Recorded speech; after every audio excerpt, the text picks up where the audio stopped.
teman-teman, perkenalkan nama saya Putri Wandari, NPM 18040411129, mata kuliah Hukum Bisnis. Di sini saya akan menjelaskan tentang joint venture kepailitan.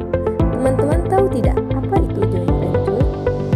Joint venture adalah kerjasama beberapa pihak untuk menyelenggarakan usaha bersama dalam jangka waktu tertentu.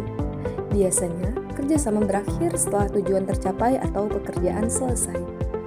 Peter Mahmud mengemukakan bahwa kontrak joint venture adalah suatu kontrak antara dua perusahaan untuk membentuk suatu perusahaan joint venture.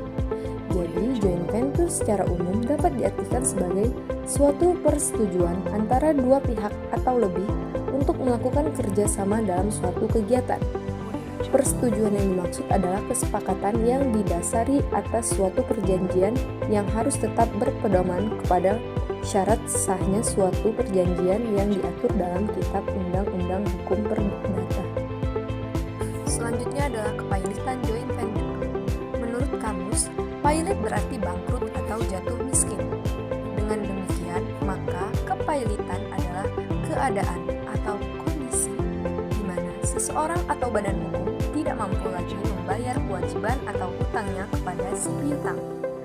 Kepailitan di Indonesia diatur dalam Undang-Undang Nomor 37 Tahun 2004. Perusahaan dinyatakan pailit atau bangkrut apabila dalam jangka waktu tertentu tidak bisa melakukan pembayaran pokok atau bunganya.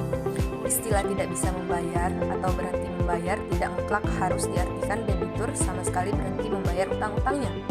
Tetapi debitur dapat dikatakan dalam keadaan berhenti membayar apabila ketika diajukan permohonan pailit ke pengadilan, debitur berada dalam keadaan tidak dapat membayar utangnya.